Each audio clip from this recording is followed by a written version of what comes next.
창세기 42장. 이때 야곱은 이집트에 곡식이 있다는 말을 듣고 자기 아들들에게 말하였다. 어째서 너희는 서로 쳐다만 보고 있느냐? 이집트에는 곡식이 있다는 말을 들었다.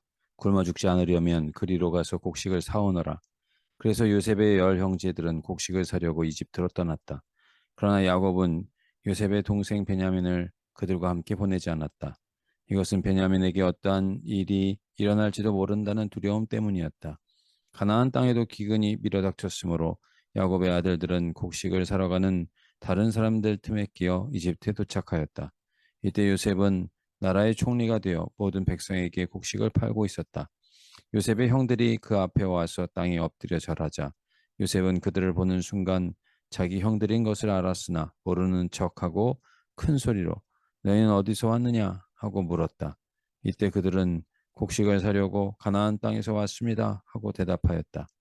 요셉은 자기 형들을 알아보았으나 그들은 요셉을 알아보지 못하였다. 요셉은 오래전에 그들에 대하여 꾼 꿈을 생각하며 이렇게 말하였다. 너희는 간첩이구나.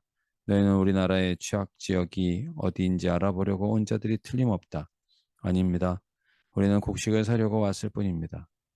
우리는 다 한 형제로서 간첩이 아니라 모두 건실한 사람들입니다. 아니다. 너희는 우리나라의 취약 지역을 탐색하러 왔어. 우리는 모두 12형제로서 가나안 땅에 사는 한 사람의 아들들입니다. 막내 아들은 지금 아버지와 함께 있고 하나는 없어졌습니다. 내가 이미 말한 대로 너희는 간첩이다. 너희는 간첩이 아니라는 것을 증명해야 한다.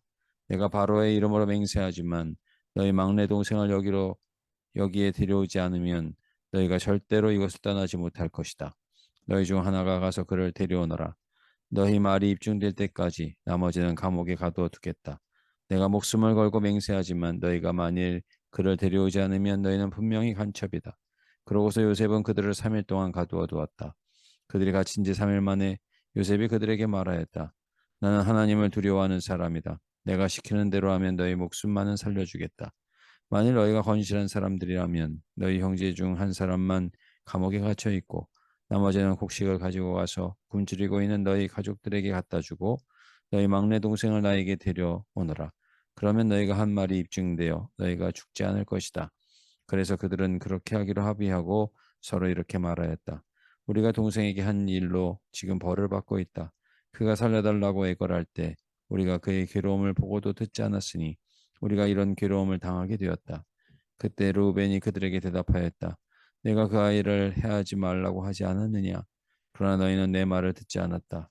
그러므로 우리가 지금 그 대가를 치르고 있는 것이다. 요셉이 통역관을 통해 말했으므로 그들은 요셉이 자기들의 말을 알아듣는 줄을 몰랐다. 요셉은 잠시 그들을 떠났다가 울고서 다시 돌아와 그들과 말하는 중에 시므온을 끌어내어 그들 앞에서 묶었다. 그러고서 요셉은 명령을 내려 그들의 자루에 곡식을 채우게 하고 각 사람의 돈은 그 자루에 돌아넣게 하였으며 길을 가는 도중에 먹을 음식도 그들에게 주도록 하였다. 그들은 곡식을 나귀에 싣고 떠났는데 하룻밤 쉬어가려고 머문 곳에서 한 사람이 나귀에게 먹이를 주려고 자루를 풀어보니 자루 아구에 자기 돈이 들어 있었다. 그가 형제들에게 내 돈을 도로 돌려주었다. 이것 봐, 내 자루 속에 돈이 있다 하자. 그들은 두려워 떨며 서로 쳐다보고 어째서 하나님이 우리에게 이런 일을 하셨는가 하고 한탄하였다. 그들은 가나안 땅에 돌아와 자기들의 아버지 야곱에게 그동안 있었던 모든 일을 보고하며 이렇게 말하였다. 그 나라를 다스리는 사람이 우리에게 엄하게 말하며 우리를 간첩으로 취급하였습니다. 그래서 우리는 간첩이 아니라 건실한 사람들이며 모두 12형제로서 한 아버지의 아들들인데 하나는 없어지고 막내는 아버지와 함께 가나안 땅에 있다고 말해 주었습니다. 그랬더니 그 사람은 우리가 건실한 사람임을 입증하기 위해서라도 우리 가운데 한 사람이 그와 함께 그곳에 남아 있고 나머지는 곡식을 가지고 가서 굶주리는 가족들에게 갖다 주고 막내 동생을 데려오라고 하였습니다. 그렇게만 하면 우리가 간첩이 아니라 건실한 사람이라는 것을 알고 우리 동생을 돌려보낸다고 했으며 또 우리는 그 땅에서 무역도 할 수 있다고 했습니다. 그러고서 그들이 각자 자루를 쏟아보니 그 자루 속에 자기들의 돈주머니가 들어 있었다. 그들과 그들의 아버지는 그 돈주머니를 보고 두려워하지 않을 수 없었다. 이때 야곱이 그들에게 말하였다.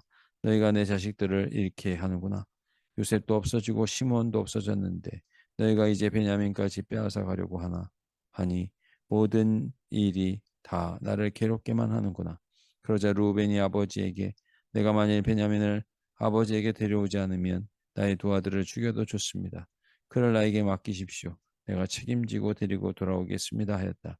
그러나 야곱이 내 아들은 너희와 함께 내려가지 못한다.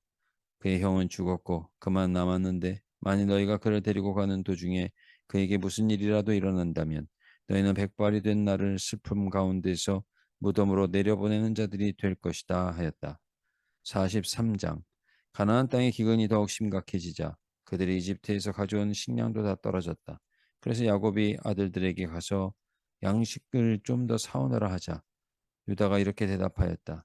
그 사람은 우리가 동생을 데려가지 않으면 다시는 그를 보지 못할 것이라고 엄하게 경고하였습니다. 아버지께서 동생을 우리와 함께 보내주셔야 우리가 내려가서 양식을 사올 수 있습니다.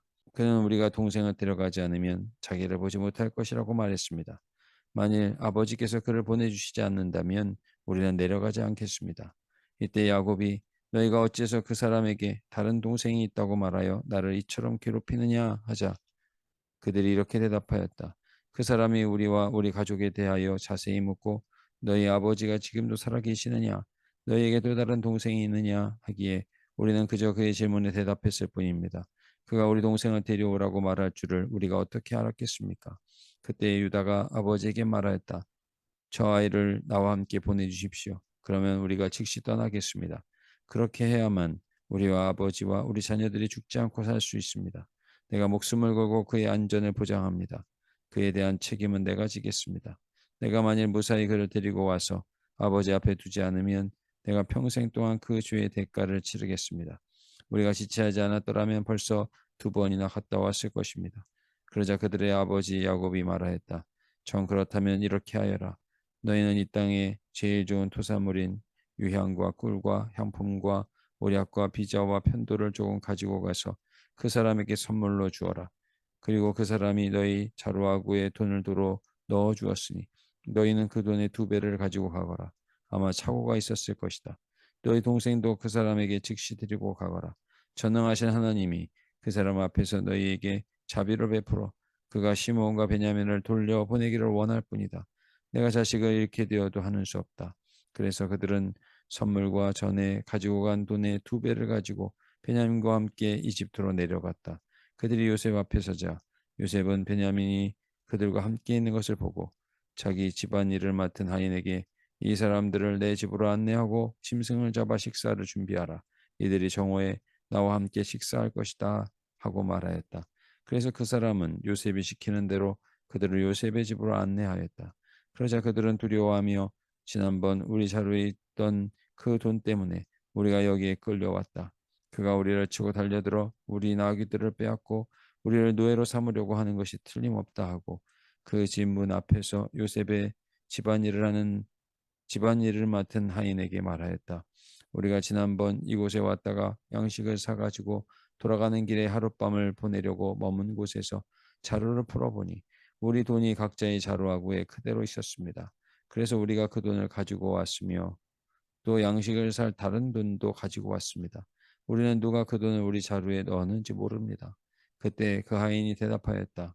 안심하시오. 두려워하지 마시오. 당신들의 하나님, 곧 당신들 아버지 하나님이 그 돈을 당신들의 자루에 넣어주신 것입니다. 나는 이미 당신들의 돈을 받았습니다. 그러고서 그는 시몬을 그들에게 이끌어내고 그들을 요셉의 집으로 안내하여 그들에게 물을 주어 발을 씻게 하였으며 또 그들의 나귀에게도 먹이를 주었다. 그들은 거기서 요셉과 함께 식사한다는 말을 듣고 요셉이 정오에 도착하면 그에게 줄 선물을 챙겨 놓았다. 요셉이 집에 도착하자 그들은 선물을 집 안으로 가지고 가서 그에게 주고 바닥에 엎드려 그 앞에 절하였다. 요셉이 그들의 안부를 물으며 너희가 말한 그 노인은 안녕하시냐? 그분이 아직 생존해 계시냐 하자 그들이 우리 아버지는 지금까지 살아 계시며 평안히 잘 있습니다 하고 하며 머리를 숙여 절하였다. 요셉은 자기 친동생인 베냐민을 보고 이 사람이 너희가 나에게 말한 너희 막내 동생이냐 하고 묻고 그에게 하나님이 너에게 은혜 베푸시기를 원한다 하였다. 요셉은 자기 동생을 보고 가슴이 미어지는 것 같아서 급히 밖으로 뛰쳐나가 울 곳을 찾다가 자기 안방으로 들어가서 실컷 울었다. 그러고서 그는 얼굴을 씻고 나와 정을 억제하고 하인들에게 음식을 차리라고 지시하였다. 그러자 그들은 요셉과 그의 형제들에게 따로따로 상을 차리고 또 거기서 먹는 이집트 사람에게도 상을 따로 차렸는데 이것은 이집트 사람들이 히브리 사람과 함께 먹는 것을 아주 싫어하였기 때문이었다. 요셉의 형제들이 나의 손으로 요셉을 향해 앉게 하자 그들은 놀라서 서로 쳐다보았다. 요셉은 자기 식탁에 있는 음식을 그들에게 주었으며 특별히 베냐민에게는 다른 사람보다 5배나 더 주었다. 이렇게 해서 그들은 요셉과 함께 마음껏 먹고 마셨다. 44장 요셉은 자기 집안 일을 맡은 하인에게 이렇게 지시하였다. 너는 각 사람의 자루에 가져갈 수 있을 만큼 양식을 채우고 각자의 돈도 그 자루에 넣어라. 그리고 제일 막내 동생의 자루에는 내 은잔을 넣고 그의 곡식값도 함께 넣어주어라. 그래서 그는 요셉이 시키는 대로 하고 아침 일찍 나귀를 태워 그들을 보냈다. 그들이 성에서 나가 얼마 가지 않았을 때에 요셉이 자기 하인에게 말하였다. 그 사람들을 급히 뒤쫓아가서 그들에게 어째서 너희가 선을 악으로 갚느냐 너희가 무엇 때문에 내 주인이 가지고 있던 술을 마시며 점치는 데 사용하는 은잔을 훔쳐갔느냐 너희는 정말 악한 짓을 하였다고 말하라. 그 하인이 그들의 뒤를 뒤쫓아가서 그대로 말하자 그들이 이렇게 대답하였다. 어째서 이런 말씀을 하십니까? 우리는 절대로 그런 짓을 하지 않았습니다. 우리 자루에 들어있던 돈도 우리가 가나안 땅에서 당신에게 갔는데 무엇 때문에 우리가 당신 주인의 집에서 은금을 도둑질하겠습니까? 우리 중에 누구든지 그것을 가진 자가 발견되면 그를 죽이십시오. 그리고 나머지는 당신의 종이 되겠습니다. 그때 그는 좋소. 그렇다면 당신들의 말대로 하겠소. 누가 그 은잔을 훔쳤는지 그 사람만 내 종이 될 것이며 나머지는 아무 죄가 없을 것이요 하였다. 그래서 그들이 각자 자루를 급히 땅에 내려 그것을 풀어놓자 그 하인이 장남부터 시작하여 막내 동생에 이르기까지 나의 손으로 샅샅이 뒤졌는데 그 잔이 베냐민의 자루에서 발견되었다. 이것을 본 형제들은 옷을 찢고 슬퍼하여 각자 나귀에 각자 짐을 나귀에 싣고 성으로 되돌아왔다. 유다와 그의 형제들이 요셉의 집에 이르렀을 때 요셉은 집에 그대로 있었다. 그들이 땅에 엎드려 그 앞에 절하자 요셉이 그들에게 말하였다. 너희가 어째서 이런 짓을 하였느냐? 나 같은 사람은 점으로 범인을 찾아낼 수 있다는 것을 몰랐느냐? 이때 유다가 대답하였다. 우리가 총리께 무슨 말을 할 수 있겠습니까? 우리가 무슨 변명을 하며 어떻게 우리의 무죄를 입증할 수 있겠습니까? 하나님이 우리 죄를 드러내셨으니 이제 우리와 이 잔이 발견된 자가 다 당신의 종이 되겠습니다. 그러자 요셉이 내가 그렇게 하지 않겠다. 잔을 훔쳐간 자만 내 종이 될 것이며 너희는 너희 아버지에게 평안히 돌아가거라 하자. 유다가 그에게 가까이 가서 말하였다. 총리께 한 말씀만 드리겠습니다. 제발 저에게 노하지 마십시오. 총리께서는 왕과 다름없습니다. 전에 총리께서 우리에게 너희 아버지나 다른 형제들이 있느냐 하고 물으셨습니다.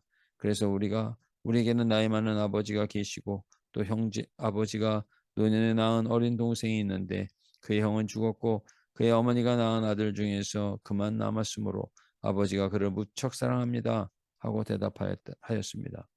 그때 총리께서는 우리에게 그 아이를 데리고 와서 대면하게 하라고 하셨으므로 우리는 그 아이가 아버지를 떠날 수 없으며 만일 떠나게 되면 아버지가 죽게 될 것이라고 대답하였습니다. 그러나 총리께서는 우리에게 너희 막내 동생을 데려오지 않으면 너희가 다시는 나를 보지 못할 것이다 라고 하셨습니다. 그래서 우리가 우리 아버지에게로 돌아가서 총리께서 하신 말씀을 그대로 전했습니다. 그 후에 우리 아버지가 다시 가서 양식을 좀 사오라고 하셨을 때 우리는 이렇게 대답하였습니다. 우리가 내려갈 수 없습니다. 막내 동생을 우리와 함께 가게 해주시면 우리가 내려가겠습니다. 그러나 막내 동생과 함께 가지 않으면 우리는 그 사람을 볼 수가 없습니다. 그때 아버지께서 이렇게 말씀하셨습니다. 너희도 알겠지만 내 아내 라헬은 나에게 2 아들만 낳아 주었다. 그런즉 하나는 나를 떠났으니 맹수에게로 찢겨 죽은 것이 틀림없다. 그때 이후로 내가 아직 그를 보지 못했는데 너희가 이 아이마저 내게서 빼앗아 가려고 하는구나. 만일 그에게 무슨 일이 일어나게 되면 너희는 백발이 된 나를 슬픔 가운데서 무덤으로 내려보내는 자들이 될 것이다. 아버지의 생명이 이 아이에게 달려 있는데 우리가 아버지에게 돌아갈 때 만일 이 아이가 우리와 같이 가지 않으면 아이가 없는 것을 보고 아버지가 죽게 될 것입니다. 이렇게 되면 백발이 된 아버지를 우리가 죽이는 셈이 됩니다. 게다가 나는 아버지에게 목숨을 걸고 이 아이의 안전을 보장하여 만일 이 아이를 아버지에게로 데려오지 않으면 내가 평생 동안 그의 죄의 대가를 치르겠습니다 하고 약속하였다. 이 아이 대신 내가 총리의 종이 되어 여기에 머물러 있겠습니다. 그러니 제발 이 아이는 형제들과 함께 돌아가게 해 주십시오. 내가 아이를 데리고 가지 않고 어떻게 아버지에게 돌아갈 수 있겠습니까? 아버지에게 불행한 일이 닥치는 것을 내가 참아 볼 수 없습니다. 하나님 아버지, 우리가 살아갈 수 있도록 모든 환경과 조건을 허락하시고 모든 양식을 비롯한 필요한 것들을 다 주님께 받게 하시니 감사합니다. 그런데 우리는 은혜 가운데 받은 것을 나누기보다는 내 것을 주장하며 악한 일만 행하며 살아왔습니다. 우리 죄를 용서하여 주옵소서. 우리가 하나님 없이는 아무것도 할 수 없는 자임을 고백합니다. 하나님은 예수 그리스도의 보혈로 우리를 살리시고 은혜 가운데 살아갈 수 있게 하셨고 시험을 겪어도 더 소망으로 나아갈 수 있게 하셨지만 대적 마귀 사탄은 어떻게든 우리를 유혹하고 죽이려 혈안이 되어 시험하는 줄 압니다. 하나님만을 의지하며 날마다 생명 되신 주님 안에서 살아가게 하옵소서. 사랑합니다. 감사합니다. 예수님의 이름으로 기도합니다. 아멘.